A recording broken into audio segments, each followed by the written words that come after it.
Saúdo a todos com a paz do Senhor Jesus. Os ensinos exigentes de Jesus em Mateus. É claro que todos nós, quando nos deparamos com os ensinos de Jesus, de imediato percebemos que não se tratam de quaisquer ensinos.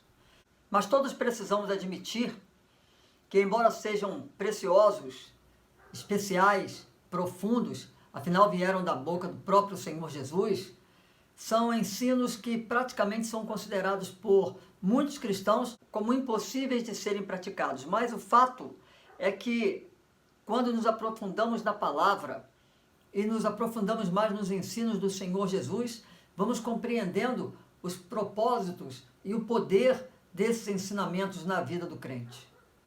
Sim, é verdade, são ensinos exigentes, difíceis de serem colocados em prática, mas não são impossíveis de serem praticados.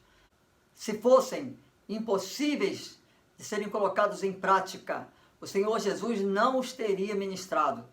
Na verdade, o cristão que cresce na graça e no conhecimento do Senhor Jesus, dia a dia vai assumindo o caráter de Cristo e vai sendo capacitado não só a acreditar, mas a viver e colocar em prática os ensinos do Senhor Jesus. Vejamos alguns ensinos que Mateus nos coloca. Mateus 5,39. Eu, porém, lhes digo que não se oponham ao perverso. Se alguém lhe der um tapa na face direita, ofereça também a outra. O mundo que jaz no maligno é um mundo dominado pelo pecado, cheio de pecadores, e onde há o pecado, e onde há pecadores, há desentendimento, há dissensão, há lutas, há brigas. Se torna cada vez mais comum cristãos pensarem que a vida pode ser levada do tipo olho por olho, dente por dente. Então o ensino de Jesus torna-se muito difícil, porque exige de nós mansidão em lugar de uma resistência ou uma retribuição a um ato de violência. Jesus manda, na verdade, nesse versículo, nesse ensinamento, que nós não paguemos na mesma moeda. E nas entrelinhas, ele nos dá um outro mandamento: confiem na justiça de Deus. Mateus 5,44. Eu, porém, lhes digo, amem os seus inimigos e orem por quem os persegue. Na verdade, nós sabemos o que devemos fazer. Devemos tratar as pessoas com amor, com mansidão, com respeito, mas frequentemente nós somos tentados a tratar inimigos como inimigos.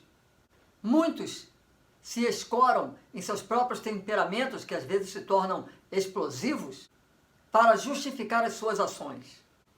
Porém, Jesus nos insta a colocarmos o amor e a oração em favor dos nossos inimigos. Por que esse ensino se torna então tão difícil de ser praticado? É porque nós somos desafiados a algo que não é usual: tratarmos os inimigos como se assim eles não fossem. Mateus 6,19. Não ajuntem tesouros aqui na terra, onde as traças e a ferrugem os destroem, e onde ladrões arrombam casas e os furtam. Por natureza, nós gostamos de ver para crer, a síndrome de Tomé. Nós gostamos de possuir, nós gostamos de ter, e é justamente por isso que colocamos a nossa energia toda nas questões materiais. E com isso deixamos de acumular tesouros preciosos diante de Deus. Em contrapartida, acumulamos tesouros efêmeros, passageiros, aqui nesse mundo. Esse ensino de Cristo se torna difícil, porque exige de nós que valorizemos o que não seja palpável. Mateus 6,25. Por isso eu lhes digo que não se preocupem com a vida diária, se terão o suficiente para comer, beber ou vestir. A vida não é mais que comida, o corpo não é mais que roupa. O versículo traz algumas afirmações e faz algumas perguntas. E nós percebemos que somos apanhados no dia a dia em uma armadilha tremenda. Estresse e ansiedade São armadilhas lançadas pelo inimigo e às vezes nós nos colocamos à mercê do inimigo. Estresse e ansiedade são as marcas do nosso tempo, as marcas do nosso mundo. A ansiedade é uma doença que traz uma série de desdobramentos. Doenças emanam da ansiedade e é justamente o ensino de Jesus que pode neutralizar o efeito da ansiedade na vida do crente. Ter fé e entregar tudo que temos e tudo que somos aos cuidados de Deus é uma tarefa muito difícil. Ainda mais quando estamos diante de situações que escapam do nosso controle e não temos recursos para resolvê-las. Mas o texto é claro: a vida não é mais que comida, o corpo não é mais que roupa. Não se preocupem, Deus está no controle. No começo da mensagem, eu disse que na medida em que vamos nos aprofundando na palavra, o Espírito Santo vai nos capacitando a lidar com esses ensinos exigentes de Jesus. Mateus 6,33. Busquem em primeiro lugar o reino de Deus e a sua justiça, e todas essas coisas lhes serão dadas. É bem claro esse ensino de Jesus ao nos mostrar que devemos priorizar as coisas de Deus. Deus e o seu reino.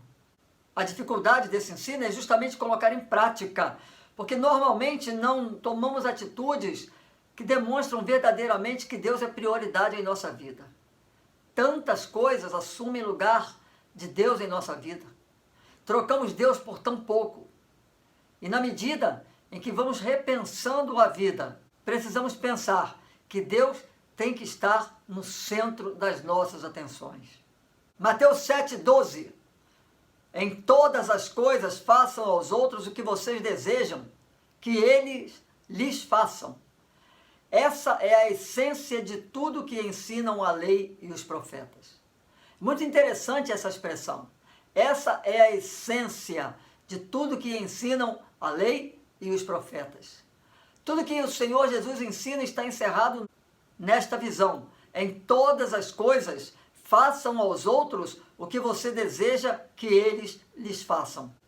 Apesar desse ensino ser chamado por muitos de a regra de ouro, colocá-lo na prática não é nada fácil. Não é fácil, justamente porque, para colocá-lo em prática, precisamos deixar de lado nossos interesses pessoais. Nós precisamos criar uma atitude de desprendimento. E nós precisamos perceber que quando nós decidimos agir com as pessoas, conforme a orientação desse versículo, desse ensinamento de Jesus, as coisas vão mudar em nossa vida. O grande agravante desse ensino de Jesus é que nós somos egoístas, interesseiros, não pensamos nos outros, o nosso próximo às vezes nem é reconhecido. E quando isso acontece, as nossas atitudes fazem com que o ensino de Jesus seja um desafio praticamente intransponível. Quando nós amarmos ao próximo como a nós mesmos, quando nós estivermos dispostos a deixar de lado os nossos interesses pessoais, esse ensino será colocado em prática com mais facilidade. Mateus 18:15. Se um irmão pecar contra você, fale com ele, em particular. Chame-lhe a atenção para o erro. Se ele ouvir, você terá recuperado seu irmão. E geralmente não vemos isso na prática. Nós colocamos as pessoas expostas, nós constrangemos as pessoas. E esse versículo traz um desafio. Chame à parte, chame em particular, chame com amor, aponte o erro, mas com a intenção de recuperar o irmão e recuperar a comunhão. Essa é a grande expectativa de Deus em relação ao seu povo, que nós pensemos assim. Quem não erra, não é mesmo? Todos nós erramos, mas como nós tratamos o erro do outro? Somos tolerantes ou somos extremamente críticos? Às vezes, deixamos que a fofoca assuma o lugar de uma conversa direta, objetiva, amorosa, produtiva, transformadora, e a fofoca é pecado. Costumamos colocar culpa, ônus, responsabilidade em quem errou e assumimos um papel de críticos, crítico das situações e crítico das pessoas.